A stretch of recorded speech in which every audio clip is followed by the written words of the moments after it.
নবম শ্রেণীর শিক্ষার্থীরা আশা করি সবাই ভালো আছো। ছিলাম হচ্ছে অনুক্রম এবং ধারায়। আজকে হচ্ছে যথারীতি 10 নম্বর অঙ্কটা দেখব এই অধ্যায়ের। কোন সমান্তর ধারার প্রথম পদ 5 এবং সাধারণতর 7 হলে ধারাটির প্রথম 6টি পদ নির্ণয় করো। এটা কিভাবে সমাধান করব? প্রথম সমান্তর ধারার প্রথম পদের সমান হচ্ছে 5, সাধারণত ডি সমান 7 আমরা লিখব। তো সমান্তর ধারা nতম পদের সূত্র হচ্ছে a plus n minus 1 into D, এটা হচ্ছে সূত্র। তো আমাকে এখানে প্রথম পদ দেওয়া আছে এবং সাধারণত দেওয়া আছে হচ্ছে প্রথম 6টি পদ নির্ণয় করার জন্য। তো প্রথম পদ এখানে দেওয়া আছে, প্রথম পদ আর নির্ণয় করতে হবে না। তো আমরা দ্বিতীয় পদের জায়গায় লিখব। দ্বিতীয় পদের সূত্র, এর জায়গায় এর মান বসবে, এন এর জায়গায় শুধু 2 বসবে, শুধু এন এর মানগুলো চেঞ্জ হবে। 2 মাইনাস 1 ইন্টু হচ্ছে ডি এর মান হচ্ছে 7, তাহলে এর মান হচ্ছে 5। 2 থেকে 1 চলে গেলে থাকবে হচ্ছে 1, 7 থেকে 7, 7 আর 5 যোগ করলে হচ্ছে 12। তৃতীয় পদ বের করি, তাহলে 3 থেকে 1 বাদ দিব 2, 7 গুণে 14 আর 5 হচ্ছে 19। যদি আমরা চতুর্থ পদ নির্ণয় করি, তাহলে এর মান হচ্ছে 4, 4 থেকে 1 বাদ গেলে হচ্ছে 3, 3 7 21, 21 আর 5 হচ্ছে 26। যদি আমরা পঞ্চম পদ নির্ণয় করি, তার মানে হচ্ছে এন এর মান হচ্ছে 5, 5 থেকে 1 চলে গেলে হচ্ছে 6, 6 7 5 থেকে 1 চলে গেছে 4, 4 7 হচ্ছে 28, 28 আর 5 হচ্ছে 33। এবার ষষ্ঠ পদ, তার মানে এন এর মান হবে 6, 6 থেকে আমরা 1 বাদ দিব, 6 থেকে 1 বাদ দিলে হচ্ছে 5, 5 7 35, 35 আর 5 হচ্ছে 40। তার মানে আমরা লিখতে পারি যে ধারাটির প্রথম 6টি পদ, প্রথম পদ হচ্ছে কত 5, তারপরে পদ হচ্ছে কত 12, তারপরে 19, তারপরে 26, তারপরে হচ্ছে 33, তারপর হচ্ছে 40। ঠিক আছে? আচ্ছা, তাহলে এখানে প্রতি ক্ষেত্রে কত করে বৃদ্ধি পেল? প্রতি ক্ষেত্রে বৃদ্ধি পাইছে হচ্ছে 7 করে। তো এবার এরপরে অঙ্ক 11 নম্বর অঙ্ক দেখবো। 11 নম্বর অঙ্ক হচ্ছে 3 plus a plus 9 plus dot dot dot, সর্বশেষ পদ দেওয়া আছে 60, সমান্তর ধারার এর মান নির্ণয় করো। তো এখানে সমান্তর ধারা এর মান যদি নির্ণয় করতে হয়, আমরা জানি প্রথম পদের সমান হচ্ছে কি 3, আর সাধারণত ডি সমান হচ্ছে কি দ্বিতীয় পদ মাইনাস হচ্ছে কি প্রথম পদ, তার মানে কী হবে এ মাইনাস 3। আর তৃতীয় পদ দেওয়া হচ্ছে 9। ঠিক আছে, তৃতীয় পদ দেওয়া হচ্ছে 9। তো তৃতীয় পদের সূত্র হচ্ছে যে এ প্লাস 3 মাইনাস 1 ইন্টু ডি সমান হচ্ছে 9, তার মানে এ প্লাস 2 ডি সমান হচ্ছে 9। এবার আমরা এখানে যদি মান বসাই দিই, ডি এর জায়গায় ডি এর মান বসাই দিই, ডি এর মানটা হচ্ছে কত এ প্লাস এ মাইনাস 3। এই যে লিখতে পারি 3 plus 2 into D A minus 3 equal হচ্ছে কি 9। এবার 2 দ্বারা গুণ করবো, 2a মাইনাস 3 দুগুণে 6 ইকুয়াল হচ্ছে কি 9। মাইনাস 6 থেকে যদি প্লাস 3 চলে যায়, তাহলে থাকবে কি মাইনাস 3 ইকুয়াল হচ্ছে কি 9। মাইনাস 3 দিক পরিবর্তন করে প্লাস 3, 9 আর 3 যোগ করলে হচ্ছে 12 বাই এ ইকুয়াল, যদি 12কে যদি আমরা 2 দ্বারা ভাগ করি তাহলে কত হয়ে যাবে 6। তার মানে নির্ণয় মান হচ্ছে কি 6, অর্থাৎ 6। তার মানে এর মান হচ্ছে 6। আশা করি বুঝতে পেরেছ। এবার যা বলছে 12 নম্বরে, 12 নম্বর একটা হচ্ছে 2 plus 7 plus 12 plus 17 dot dot ধারাটি দশম পদ হতো। তাই এটা হচ্ছে সমান্তর দ্বারা। সমান্তর দ্বারা প্রথম পদ হচ্ছে এ সমান সমান 2, আর সাধারণত হচ্ছে ডি, ডি সমান হচ্ছে দ্বিতীয় পদ মাইনাস প্রথম পদ। 7 থেকে 2 চলে গেলে হচ্ছে 5। এনতম পদের সূত্র হচ্ছে a plus n minus 1 into d. এবার আমরা এখানে যাবো হচ্ছে দশম পদ, তার মানে এন যেখানে আছে সেখানে কত বসবে 10 বসবে, 10 বসবে। এই যে এর মান 10, 10 বিয়োগ 1, ডি এর মান হচ্ছে 5, এর মান হচ্ছে কত 2। 10 থেকে 1 চলে গেলে হচ্ছে কত 9, 5 9 45, 45 আর 2 যোগ করে হচ্ছে 47।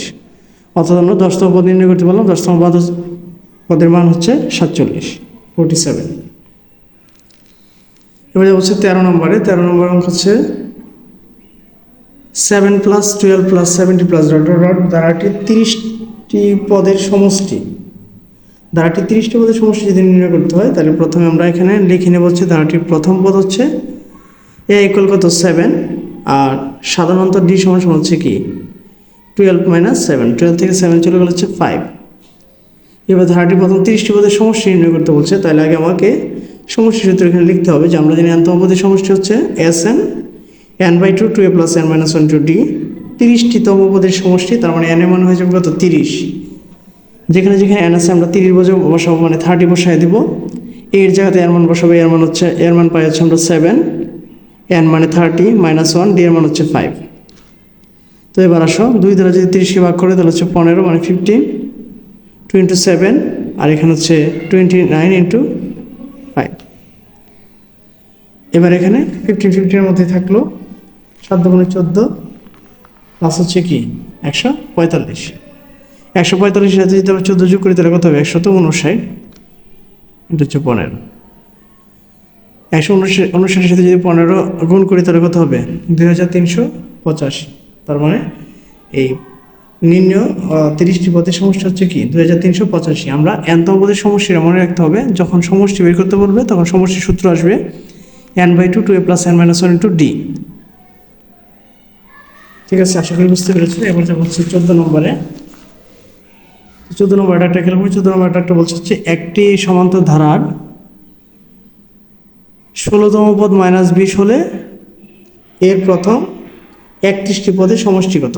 তাহলে প্রথমে লিখব সমান্তর ধারার প্রথম পদ হচ্ছে a, সাধারণত হচ্ছে d। এবার আমরা লিখতে পারি nতম পদের সূত্র হচ্ছে a + n - 1 × d। এবার 16তম পদ, যেখানে যেখানে n আছে এখানে বসবে হচ্ছে 16। 16 থেকে 1 চলে গেলে হচ্ছে 15, তার মানে কি a + 15d। এবার এই যে এখানে 16তম পদ কি দেওয়া আছে? -20, তাহলে আমরা লিখতে পারি a + 15d = হচ্ছে কি -20। এটা হচ্ছে a + 15d এর মান হচ্ছে কি -20। এবার আমরা n পদের সমষ্টি, যেহেতু এখানে আমাকে সমষ্টি বের করতে বলছে, তাহলে আমরা লিখব হচ্ছে nতম পদের সমষ্টি। nতম পদের সমষ্টির সূত্র হচ্ছে n/2 2a + n - 1 × d। তাহলে n এর জায়গাতে আমরা এখানে মান বসা দেব, n এর মান হচ্ছে 31। যেখানে যেখানে n আছে এখানে 31 বসবে। 31 বসাইলাম 2a + n এর মান হচ্ছে 31 - 1, d এর মান আমরা জানি না, সেভাবে থাকবে। এবার আমরা এটাকে d দ্বারা গুণ করব। তো 30 থেকে 1 চলে গেলে হচ্ছে 31 থেকে 1 চলে গেলে হচ্ছে 30, তার মানে এখানে লিখতে পারি 2a + 30d। এবার এখান থেকে কি কমন যায়? এই লাইন থেকে হচ্ছে 2 কমন যায়। যদি আমরা 2 কমন নিই তাহলে থাকবে হচ্ছে এখানে a + 2 দ্বারা যদি 30কে ভাগ করি তাহলে হচ্ছে 15d। 2 কাটাকাটি, তাহলে থাকে হচ্ছে কি 31 × এই যে a + 15d এর মানটা কিন্তু আমরা এখানে লিখে রাখছিলাম। a + 15d এর মান হচ্ছে কি -20। তার মানে এটা হচ্ছে কি 31 এর সাথে -20টা গুণ হবে, তাহলে হবে কি -620। তার মানে এই 31টি পদের সমষ্টি কত হবে? -620। এবার যে বলছে 15 নম্বরে, 15 নম্বরটা খেয়াল করি। 15 নম্বরটা বলছে হচ্ছে কোন ধারার প্রথম n সংখ্যক পদের সমষ্টি n × n + 1 হলে ধারাটির 10টি পদের সমষ্টি কত? এই যে সমষ্টি সূত্র লেখা আছে n × n + 1। তাহলে প্রথমে আমরা লিখব হচ্ছে n সংখ্যক পদের সমষ্টি n × n + 1। এবার 10টি পদের সমষ্টি, 10 শুধু n এর জায়গায় বসবে, তাহলে 10 × 10 + 1, 10 এর সাথে 1 যোগ করলে হচ্ছে 11, 11 এর সাথে 10 যোগ করলে হচ্ছে 110। ঠিক আছে, তার মানে ধারাটির প্রথম 10টি পদের সমষ্টি হচ্ছে কি 110। ঠিক আছে, তো আশা করি 15 পর্যন্ত অঙ্ক তোমরা বুঝতে পেরেছ। অনুক্রম এবং ধারার পরবর্তী ভিডিওতে বাকি অঙ্কগুলোরই সমাধান করব। সে পর্যন্ত সবাই ভালো থাকো, সুস্থ থাকো। ধন্যবাদ সবাইকে।